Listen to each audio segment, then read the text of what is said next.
guys, what's up and welcome back to my channel and welcome to another episode of my hits and shit series.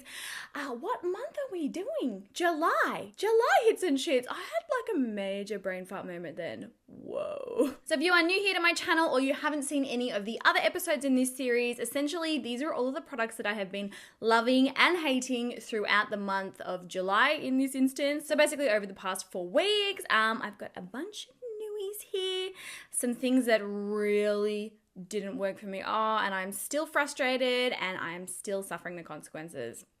But yes, if you are interested in learning about what products I have loved and hated over the last 4 weeks, then please keep on watching. Okay, first up, I've got a mascara. This is the brand new mascara from Hourglass, and oh my goodness, and you guys know, I'm not into expensive bougie mascaras. I'm a drugstore girl. I'm a Maybelline mascara girl or a Rimmel mascara girl. Like usually, I feel like a lot of the time, the more money that you spend on a mascara, the worse it gets, the smudgier it is, I've never had any luck. And this arrived in the mail and I was like, I'm gonna give it a go. I'm gonna see what I think. You guys, I'm absolutely shocked at how well this works. So according to Hourglass, this is a mascara that will increase the volume of your lashes by 400 times. Yeah, I don't know if I agree with that. 400 times is a lot. It certainly gives your lashes a lot of volume, though it gives them a lot of length. It really separates and defines them without getting like clumpy and cakey and gross. And if you guys know my lashes, if you know me, you know that I've got terrible natural lashes. They're straight, they're short, like they're so straight that like even looking ahead, they kind of like point down a little. Like they're not cute. When I wear this with nothing else, like no eyeliner or anything, when I wear this mascara, it actually looks like I've got lashes. There's something in this formula that really lifts and holds a curl. And I feel like in some ways it even makes my lashes curl even more than they normally do. I don't know if that's possible, but it definitely does wonders for my lashes. And I also love that this one dries down completely, like smudge proof, budge proof, everything proof. You know how some mascaras, like they feel like sticky on your eyes and sometimes like your lower lashes will sort of stick to your upper lashes? Doesn't happen with this. Like this stuff is bone dry, it doesn't flake, and you can also pop a little bit on and then go in with a lash curler and it holds like it just, I love this stuff. It's the first time I've been obsessed with like a more expensive-ish mascara in a very long time. Next up, I have some eyeliners. I actually have 2 eyeliners. These were new ones that I tested throughout the month. And they're both drugstore and affordable, which is amazing. So first up, I've got the ColourPop Gel Eyeliner. So this is the black one. They call it their cream gel color. The shade name of this is Swerve, but it's definitely like the flat black matte basic one. This stuff is so incredibly creamy. It is so easy to use. You can use it on like a very fine pointed eyeliner brush. I wonder if I've got one here. No, I think they're all downstairs. So you can use it on like a fine eyeliner brush. You can use it on an angled brush. It's very easy to create a wing. I just love how smooth and creamy it is. You guys know I've got very sensitive eyes and I don't do well with gel eyeliners that are quite dry. You know, that you really have to like drag across your lid. It just irritates my eyes basically, but this stuff is so creamy, so black, so pigmented, and I have not had any issues with it smudging. I've used it in my waterline, I've used it on top of my eye, and I have not had any issues whatsoever with this smudging or transferring. So yeah, I'm really, really happy with this formula. Definitely recommend. And I feel like it was only like $5 or something. It was so cheap. Speaking of eyeliner, did you all see this? Yep, I got eyeliner on me when I was doing my makeup. Classic Nikkia. The next eyeliner that I've got is one by Rimmel. So this is the Rimmel Ink Me Eye and Body Liner. This was one of the products that was in the house when I went to Splendor with Rimmel. And like you guys know that I'm a huge fan of Rimmel. I talk about their products all the time and whatnot, but I've never really been huge on Rimmel eyeliners. So I picked this up and I was like, oh, okay, like I'll give it a go. I'll see what it's like. Whoa! It does have quite an interesting tip to it. It's very flexible, but there's something about it that makes it so easy to apply. I find that it is so easy to create a wing with this one. It's very easy to get into the inner corner, create a really smooth line across the top of your lid and then flick it out. Like it's absolutely beautiful to use, but the best thing about this, the applicator is great, but the best thing about this is the formula. Oh my goodness, it is so ridiculously opaque and pigmented. Like I can even use it on top of glitter. You literally cannot see anything like sparkling through. So black, like blacker than anything, and it dries down to this like amazing matte like beautiful rich black. You know how sometimes black eyeliners, they dry down and they're kind of like gray? Like they just don't look that black anymore. And you're like, what's going on here? That's not what I signed up for. This is like black as anything. And it's so matte, so budge proof, but at the same time, no flaking. That's another issue that I have with a lot of liquid eyeliners. You know, when you create a wing with them, sometimes, you know, they get like that film over them. And then after a couple of hours, that ends up just like flaking down onto your cheeks. Does not happen with this one whatsoever. Absolutely amazing formula. And again, very, very affordable. So yeah, Rimmel Ink Me Liner. Next up, I've got an eyeshadow palette. So this is the Just Peachy Mattes from Too Faced. This is part of their Peaches and Cream collection. If you know me, if you've seen any of my other videos, you guys already know that I'm absolutely obsessed with this collection. It's gorgeous. But I'd mostly only tried the complexion products like the primer, the foundation, the powders, the cheek products and things like that. I had been wanting to try the eyeshadow palettes for such a long time. So there's two in the collection. There's this one, I think it's like white peach or something. I haven't actually tried the white peach one, but this one, oh my goodness. Unfortunately, for those of you that hate warm tones, you're not gonna love this one, but it's a peach collection, so you kind of assume there's gonna be oranges. Look at this palette. Oh. So this is a palette that has got only matte eyeshadows in it. So there's some beautiful light tones. It moves down into oranges and corals and then eventually into darker browns and then into this deep dark brown here. Absolutely obsessed with this formula. Every single matte eyeshadow in this palette performs absolutely incredibly. They're so smooth to blend. They're so pigmented. The colors are all really, really flattering and work really, really well together. It's very easy to create like a full cohesive look. Like I just absolutely love this. And to top it all off, it smells so good. Like I'd even be willing to bet that this smells better than the original Sweet Peach palette by Too Faced. And you guys know that's like my all-time forever holy grail palette ever. This one smells better. It's like subtle, but it's beautiful. I'm so glad that I finally got a chance to try this. I'm going to legitimately be using this palette every single day. It's small and compact, so it's great to travel with. It's got a light color for the brow bone and a dark. It doesn't look that dark in the palette, but when it's on the eyes, it's like borderline nearly black. So as far as a palette goes, and for what I'm looking for in a palette, this has got everything that I need to create a full look, which I love. I feel like this is going to be like my new traveling favorite.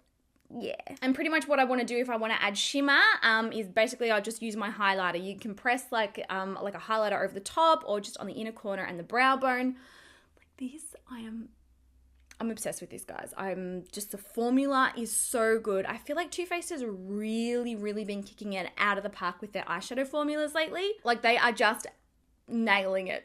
Absolutely nailing it. And if you didn't know, the entire Too Faced Peaches and Cream collection is now officially available in Australia. I have been hounding them for like the longest time to get this collection here because it's an entire collection that is targeted towards oily skin types. Like, hi, the primer, the foundation, the powder, and the setting spray in the collection all are geared towards oily skin, and they're all oil controlling formulas. They're amazing. So yes, for all my Aussie babes and anyone here in Australia, you can grab the collection now at Mecca Maxima.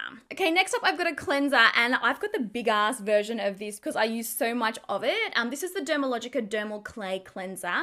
Now over the past maybe 3 months, maybe even 4 months, I've been testing out like a bunch of other cleansers and scrubs and things and whatnot, trying different formulas, trying recommendations from other people and, new releases and things like that. So I hadn't been using this for a really, really long time, and I'd also run out of it, so I didn't even have it here to use. But I am so glad to be reunited with this guy. Normally the bottles aren't this big. Normally they're much smaller. This is like a half liter, 500 ml, like bulk version. This is how I buy this stuff because I die. So this is a clay cleanser, and basically it's a deep cleansing formula that purifies oily skin. So it's an oily skin formula. Again, you guys know me, you know my life. It's got a bunch of other stuff in it: kaolin and green clays, ivy lemon to remove excess oil and refines the skin's texture, calming cucumber and sage, menthol. I love that this has got menthol in it. It's so invigorating and it really wakes you up when you use it. Basically, we just keep this in the shower. Both Brandon and I use it. We both love it. And the thing about this this, and you know, the thing that I've spoken about a lot before and the thing that I've always struggled with is most of the time, you know, cleansers for oily skin or cleansers targeted towards reducing oil or minimizing excess oil, usually they strip the skin of all of its life and you end up feeling like so like squeaky clean and dry after you get out of the shower. And rather than that actually helping you, it only hinders you further, because what it actually does is it pulls all the moisture out of your skin and your skin cracks it, and your skin's like, guys, there's no moisture left. So what is your skin going to do to rebalance that moisture? It's going to produce excess amounts of oil, and it's going to continue producing oil. And then by using these drying cleansers, you're continuing to suck the moisture out of your skin, and it's really, really bad. It's basically like a vicious cycle, goes round and around. It just gets worse and worse. I did it my entire teenage life.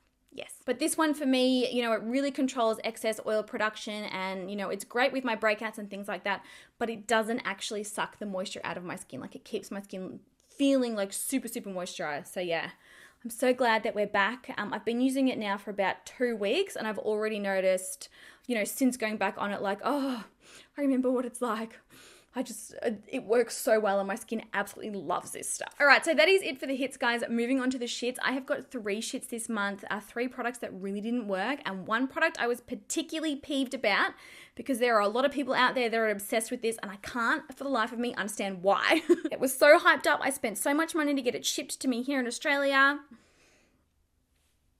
The first shit that I have is this brush cleanser by Sigma. So this is their Sigmagic brush shampoo foam. I, for the life of me, cannot get this to work. I really love the majority of Sigma's brush cleansing products and things like that.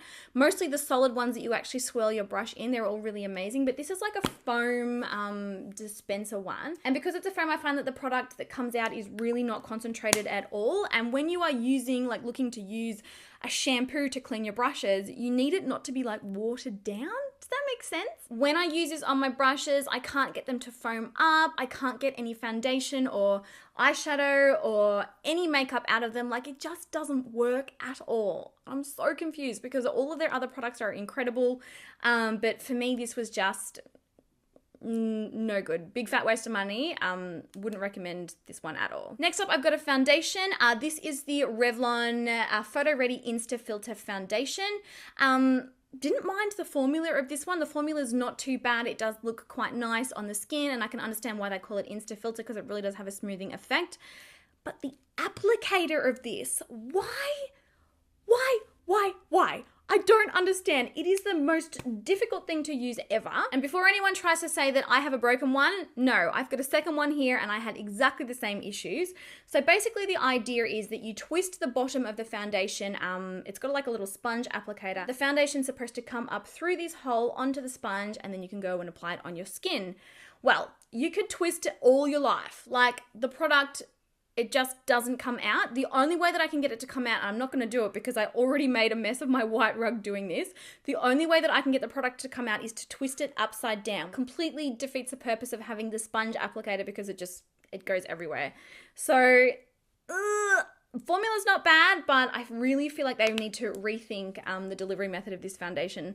If it was a normal pump and I could use it on a beauty blender, that's what I ended up doing in the video when I tested it. I basically like put it upside down, squirted it all out onto a beauty blender and used it that way. But rethink this, I think. And then lastly for the shits, I've got another foundation, and this is the one that I was talking about that I'm epically disappointed about. The ColourPop No Filter Foundation. So the internet went into meltdown over this foundation. It was meant to be like a beautiful full coverage, matte finish, incredible foundation, extremely affordable. Like, everybody was just going absolutely gangbusters over it. You guys, if you've seen the review video that I posted, this was an absolute hot mess on my skin. Like, hot mess doesn't even begin to describe it. Like, caking, breaking up, separating. Like, it separated so much on some areas of my face that you could actually, like, if you imagine, I don't know, like an iceberg, like floating in the sea, like, this is so crazy. The pieces of foundation are the icebergs broken up, and then my skin is the water in between them. Like, you could literally, like, see, like, little pieces of the foundation separating and breaking up, and, like, my skin, like, through it. It looked so bad.